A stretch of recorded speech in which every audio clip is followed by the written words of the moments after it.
Hello everyone. Today I am here with a big update from MPBSE Madhya Pradesh board of secondary education की तरफ से ये update आई है and this update is for session 2025-26। तो इस session के लिए हमारे स्टेट बोर्ड की तरफ से जो बिग अपडेट है वो क्या है। देखिए, ये जो अपडेट है ये हमारी बोर्ड क्लासेस के लिए है, क्लास 10th और क्लास 12th के लिए ये अपडेट है। और अब तो आप समझ ही गए हैं कि ये जो अपडेट है it is about the exam time table. 2026 में होने वाली हमारी क्लास 10th और 12th की जो बोर्ड एग्ज़ाम है उसका टाइम टेबल हमारे एजुकेशन बोर्ड ने अनाउंस कर दिया है। और यही टाइम टेबल मुझे मालूम है आप लोगों के पास ये टाइम टेबल पहुँच चुका होगा, बट फिर भी मैं यहाँ टाइम टेबल बताने नहीं, उस टाइम टेबल को थोड़ा सा एनालाइज करने आई हूँ और आपको उस टाइम टेबल को थोड़ा सा एक्सप्लेन करके बताऊँगी। रिमेनिंग जो अपडेट्स होंगी एग्ज़ाम से रिलेटेड वो सारी अपडेट्स मैं आपको टाइम टाइम पर देती रहूँगी। बट बिफोर दैट हम थोड़ा सा क्लास 12th का जो टाइम टेबल है उसको एनालाइज करेंगे कि किस टाइप का ये टाइम टेबल है। सबसे पहले तो ये बोलूँ कि बोर्ड ने आपको बहुत जल्दी ये टाइम टेबल दे दिया है। आपको अभी से अपने एग्ज़ाम के लिए अब तैयारी शुरू कर देनी है। जो एग्ज़ाम पहले मार्च में स्टार्ट हुआ करती थी, लास्ट 2 ईयर्स से ये एग्ज़ाम फ़ैब में स्टार्ट हो रही है और आपकी जो एग्ज़ाम है जो नेक्स्ट ईयर होगी वो एग्ज़ाम फरवरी में बहुत जल्दी स्टार्ट हो रही है। Early first week, around first और सेकेंड वीक के आसपास ये एग्ज़ाम शुरू हो जाएगा। तो बात कर लेते हैं थोड़ा सा क्लास 12th के टाइम टेबल के बारे में, जो कि है 2025-26 के लिए। तो 2026 में होने वाली जो एग्ज़ाम है उसका ये टाइम टेबल मैं डिस्कस कर रही हूँ। और स्पेशली ये जो टाइम टेबल है ये मैं बात कर रही हूँ साइंस स्टूडेंट्स के लिए। सो क्लास 12th के जो मैथ्स या बायो स्ट्रीम के स्टूडेंट्स हैं उनके टाइम टेबल की मैं बात कर रही हूँ। क्लास 10th का टाइम टेबल मैं डिस्कस नहीं कर रही हूँ इस वीडियो में। तो देखिए, क्लास 12th चाहे आप मैथ्स स्टूडेंट हैं या साइंस स्टूडेंट हैं, दोनों के लिए ही ये जो एग्ज़ाम स्टार्ट होने वाली है, आपकी एग्ज़ाम स्टार्ट होने वाली है 7th ऑफ फ़ैब से, है ना। 7th ऑफ फ़ैब से ये स्टार्ट होगी और वैसे तो ये एंड होने वाली है 3rd ऑफ मार्च को। लेकिन यदि साइंस स्टूडेंट का बात करें, आप यदि मैथ्स स्टूडेंट हैं तो आपके लिए लास्ट पेपर रहने वाला है 25th ऑफ फ़ैब को। This is and for bio student यही एग्ज़ाम 7th फ़ैब से स्टार्ट होगी। मतलब स्टार्टिंग तो दोनों के लिए सेम है, लेकिन आपका जो एग्ज़ाम होगा वो थोड़ा अर्ली 23rd ऑफ फ़ैब को ये एंड हो जाएगा। This is for bio students, ठीक है।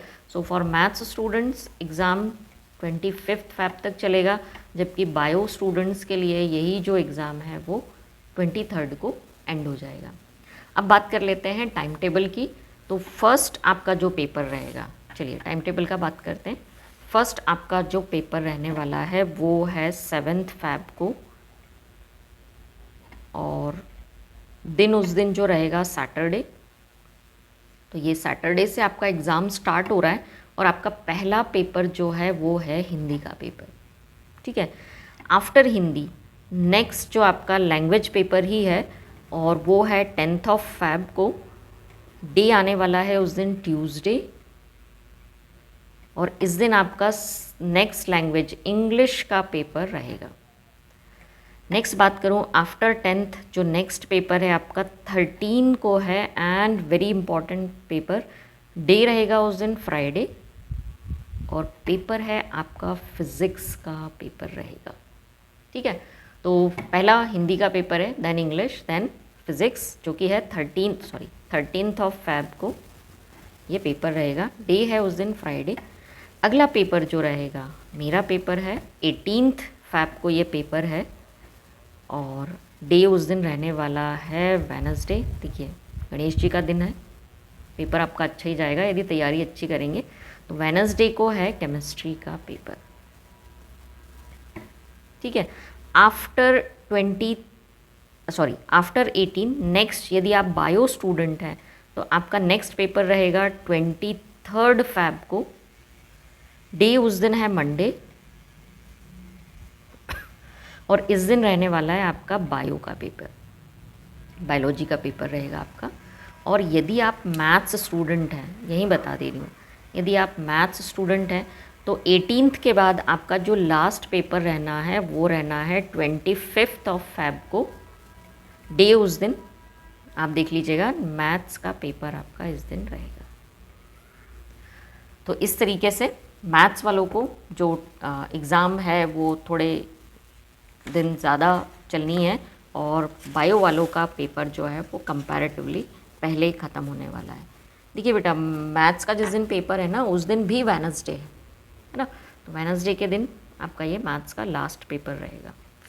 अब देखिए थोड़ा सा बात कर लेते हैं कि किस पेपर में कितने दिन का गैप रहेगा। तो टाइम टेबल का थोड़ा सा यदि मैं एनालिसिस करती हूँ, पहला जो पेपर है वो आपका 7 फ़रवरी को है, हिंदी है, और इसके बाद जो नेक्स्ट पेपर है वो 10 फ़रवरी को है, ये Hindi, and after that you are having English paper, right.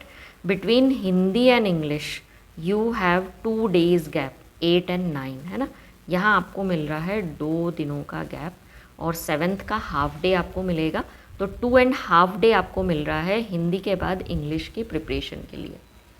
Next after 10 February next जो पेपर रहेगा आपका वो 13th को रहेगा, और वो रहेगा फिज़िक्स का पेपर। तो after 10th you are again having 2 days gap, 11 and 12, और 10th का हाफ डे आपको मिलेगा, तो गैप आपको मिल रहा है 2 days का। और प्रिपरेशन के लिए यदि मैं बात करूं तो आपको मिल रहा है 2.5 days यहाँ पर, ठीक है। तो आपको फिज़िक्स की तैयारी पहले से बहुत अच्छे से करके रखनी है, क्योंकि आपके पास सिर्फ 2.5 days रहेंगे, जिसमें एक दिन तो आपको वैसे ही रिवीजन के लिए रखना पड़ेगा। तो यूँ कहें कि 1.5 day है आपको पूरा कोर्स पढ़ने के लिए, लर्न करने के लिए। तो सोचिए कितनी तैयारी आपको पहले से करके रखनी है for your physics paper. Next after 13th next आपका जो पेपर है दैट इज़ ऑन 18th, और ये जो पेपर है ये है आपकी मिस्ट्री का, दैट इज़ केमिस्ट्री का, है ना। तो केमिस्ट्री का पेपर 18th को। After 13 you are having 14, 15, 16, 17, 4 days का आपको यहाँ गैप मिल रहा है। 13, 14, 15 एंड 14, 15, 16 एंड 17, 4 days का गैप है।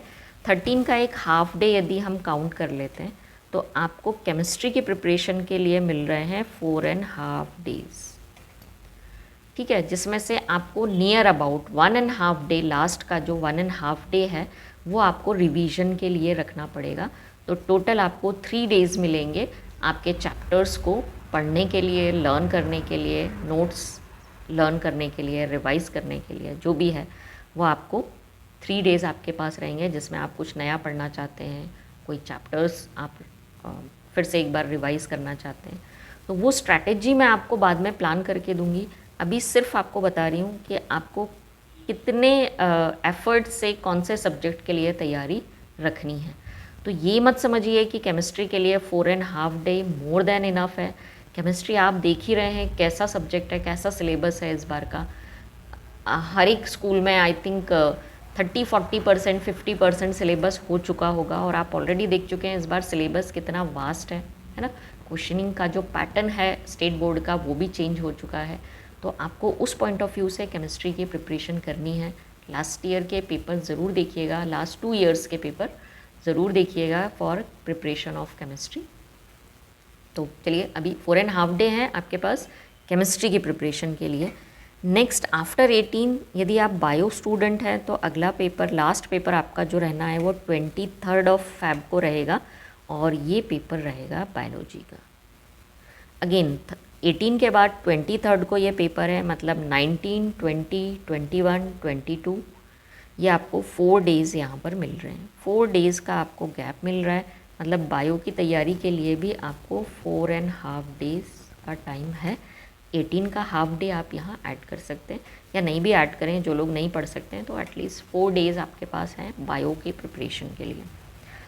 यदि आप मैथ्स स्टूडेंट हैं तो आपका आफ्टर 18th आपका जो नेक्स्ट पेपर रहना है वो रहना है 25 फेब को, ये रहेगा आपका मैथ्स का पेपर। तो आफ्टर 18 आपके पास जो लास्ट पेपर आपका होना है वो 25 को होना है। तो 18 के बाद आपके पास है 19, 20, 21, 22, 23, 24, है ना। तो total 6 days after chemistry directly you have total 6.5 days. यदि वो केमिस्ट्री का हाफ डे आप मिला लें तो 6.5 डेज आपके पास हैं for the maths preparation, for revision, for preparation. तो मैथ्स वालों के लिए एक फ़ायदा है कि केमिस्ट्री के बाद एक अच्छा गैप मिला है उनको अपने मैथ्स की प्रिपरेशन के लिए। बायो वालों के लिए बोलूँ तो थोड़ा सा टाइम 4 डेज़ का मिला है, but I think it's more than enough, है ना। काफ़ी ठीक है ये इतना टाइम पीरियड। 4 डेज़ से ज़्यादा का गैप में जो होता है वो टाइम प्रॉपर यूटिलाइज़ भी नहीं होता है। तो ये जो 4.5 डेज़ या 4 डेज़ के जो गैप्स आपको मिले हैं ये मोर देन सफिशेंट है। तैयारी अपनी पहले से रखिए। स्पेशली केमिस्ट्री के लिए बोलूँगी बेटा, क्योंकि केमिस्ट्री पढ़ाती हूँ मैं। तो केमिस्ट्री का रेगुलर आपका जो एक टाइम टेबल है उसमें केमिस्ट्री के लिए टाइम दीजिए। रेगुलर जो रिएक्शंस हैं, जो कॉन्सेप्ट्स हैं, उनको बराबर रिवाइज़ करते रहिए। 50% कोर्स आपका ऑर्गेनिक का है, तो इसलिए कह रही हूँ बार बार कि ऑर्गेनिक की जो रिएक्शंस हैं उनको बार बार रिवाइज़ करिए। ये 1 दिन 2 दिन या 3 दिन में तैयार नहीं हो सकती है। ये साल भर की तैयारी वाली जो है केमिस्ट्री है। तो प्लीज़ आप बहुत अच्छे टाइम पर ये टाइम टेबल आपको दिया गया है। आज 15 अगस्त है, हाफ अगस्त ही निकला है और आपके पास टाइम टेबल है। तो अभी से आपने इसके अकॉर्डिंग अपनी तैयारी शुरू करनी है। प्रीवियस ईयर्स, लास्ट 2 ईयर्स के पेपर्स ज़रूर देखिए, इससे आपको आइडिया लगेगा कि बोर्ड के क्वेश्चनिंग पैटर्न में क्या चेंज आ रहा है। केमिस्ट्री के लास्ट 2 ईयर्स के जो सॉल्व्ड पेपर्स हैं वो मेरे चैनल पर अवेलेबल हैं, सैम्पल पेपर्स अवेलेबल हैं।